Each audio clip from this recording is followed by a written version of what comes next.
This discussion follows on from the Coal Power 101 guide. The focus here is about expanding coal power, in particular using overclocking and underclocking. You will need to have unlocked overclock production in the MEM under the Power Slugs branch to be able to achieve what is set out in this guide. When you were first introduced to coal power, you had the Mark I miner and Mark II belts, with the belt limitation of 120 coal per minute. This limitation restricted us to running 8 coal generators off one Mark II belt. In Tier 4 of the hub, there are 2 milestones to unlock that will help you expand your coal power setups. First up is Logistics Mark III, which unlocks the Conveyor Belt Mark III. This provides a throughput of 270 per minute on the belt.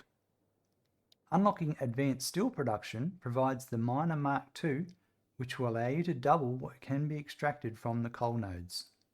Now right off the bat, you can upgrade the existing Mark I miner on the coal node to a Mark II, and you will now be able to extract 240 coal per minute from the node. A pure node provides 240 coal at a clock rate of 100%. A normal node will require you to overclock the miner to 200% to get 240 per minute. Any future reference to miner clock rate will be in relation to using a normal node. Remembering that each coal generator requires 15 coal. 240 divided by 15 is 16. We now have the ability to fuel 16 coal generators off the one belt. Technically, we can max out the belt to 270 and get 18 coal generators, but I'll come back to this later. I have a reason why I'm sticking to 240 coal. So you could immediately build another 8 coal generators and 3 water extractors and double the coal power produced from that miner using a Mark III belt. However, what if I said that you could double the power produced from your existing coal setup without needing to build any more coal generators or extractors?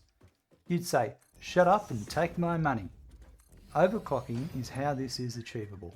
By overclocking the coal generator to 200% using 2 power shards, you double how much power it produces to 150 megawatts, but also double the amount of required resources. This means that the coal generator now requires 30 coal per minute and 90 water per minute. So 30 coal multiplied by 8 coal generators is 240. Hence why I was focusing on only putting 240 coal on the belt. This means that you will need to upgrade the conveyor belt from the coal miner to the coal generators from Mark II to Mark III, including each segment between each splitter along the manifold. Additionally, you will need to overclock the water extractors by 200% each. They will now produce 240 water per extractor. 90 water multiplied by 8 coal generators is 720, and 720 divided by 3 is 240, the amount of water we are getting from each overclocked extractor. The existing pipe manifold will support this, so there are no other changes required. So what's the downside to overclocking? Physically having to go and collect the power slugs to turn into power shards. The 8 coal generators require 2 power shards each, and the 3 water extractors require 2 power shards each. That's a total of 22 power shards required to overclock one of these setups. Honestly, it doesn't take that long to collect power slugs, and if you've been out hunting the crash sites for hard drives, then you'll easily find enough power slugs. The other downside is power consumption due to overclocking, specifically of the water extractors. Overclocking a machine requires more power than the equivalent of 2 of the same machine. For example, a water extractor at 100% consumes 20 megawatts, whereas when it is overclocked to 200%, it requires 50 megawatts. So you could build another 3 water extractors and connect them to the existing pipes and save a total of 30 megawatts overall. You just need enough available water to do this. If you're on the ocean, then this isn't an issue, but inland water resources are limited on space. The Mark II miner is also going to require an additional 25 megawatts of power, However, this is a moot point because you cannot double the output from the node without the upgraded miner. Keep in mind, if you had set up a separate infrastructure power grid as shown in the Coal Power 101 guide, then you'll need to make sure that that grid can supply the extra power the water extractors and miner will need. Specifically, you'll need to allow for another 115 megawatts, so 2 more generators clocked at 100%. Once you've upgraded everything by overclocking, each generator will now be making 150 megawatts of power. The miner and water extractors now need a total of 187.5 megawatts. So now you'll only need 2 generators allocated to the separate infrastructure power grid, meaning you can now reconnect the third one back to the main power grid. Returning to a statement I made earlier, technically, we can max out the Mark III belt to 270 and get 18 coal generators off that one belt, but I'll come back to this later. I have a reason why I'm sticking to 240 coal.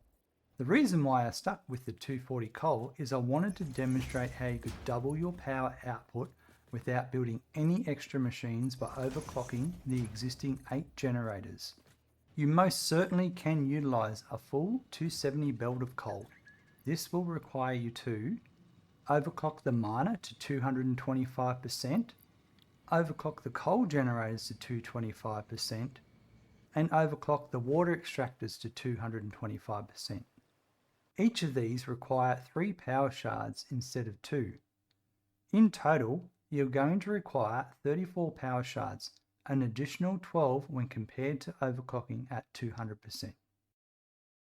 When crunching the numbers, overclocking to 200% using 240 coal will provide 4.22 megawatts of power per 1 unit of coal, compared to overclocking to 225% using 270 coal will provide 4.19 megawatts of power per 1 unit of coal. It's neither here nor there when it comes down to it, but sometimes having an apples to apples comparison can be easier to digest. Now, there's really nothing more to talk about with the 8:3 ratio coal generator setup. However, I did want to demonstrate some alternative builds and why you would choose them over this one. My first example has to do with node purity. The Coal Power 101 guide started off by maximizing a Mark II belt to 120. However, this does require a normal coal node. If you have access to an impure coal node, then the most you are going to get out of it is 75 per minute when overclocked to 250%. That allows you to power 5 coal generators at 100%. But when I build, I avoid using manifolds and build using load balancing. So having to spread the coal across 5 machines doesn't balance logically in my brain. However, across 4 machines is easy. 4 coal generators overclocked to 125% will consume that 75 coal evenly.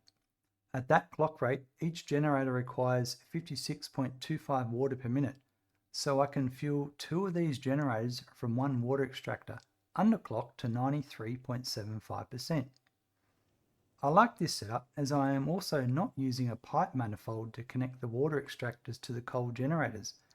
It's a simple 2-to-1 coal generator to water extractor relationship. More importantly, when I unlock Mark III belts and the Mark II miner, I will then be able to double the clock rate of these machines and instantly get more power without doing any more building. I could have overclocked these generators to 250% when I initially built them. However, when I upgraded the miner, I would then need to build an additional 2 for the extra coal.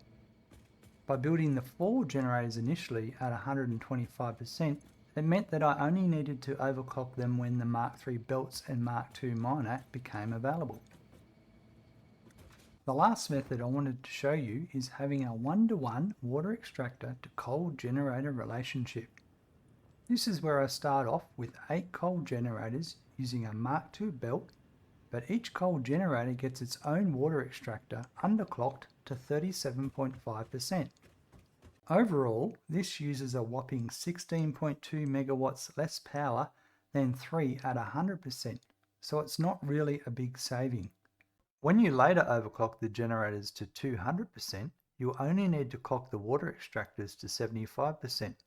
They'll consume 40.6 megawatts less than the 3 at 200% overclock, and you don't need any power shards for the water extractors.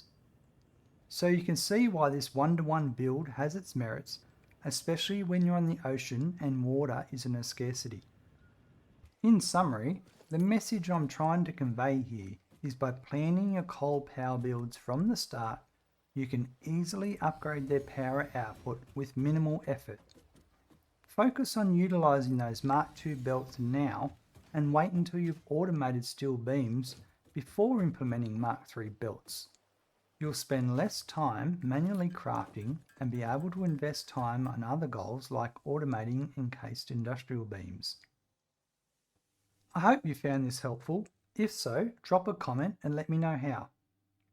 Don't forget to visit the Satisfactory Guru website or drop by my stream on Twitch and say hi. Have a great day, and I'll see you in another video.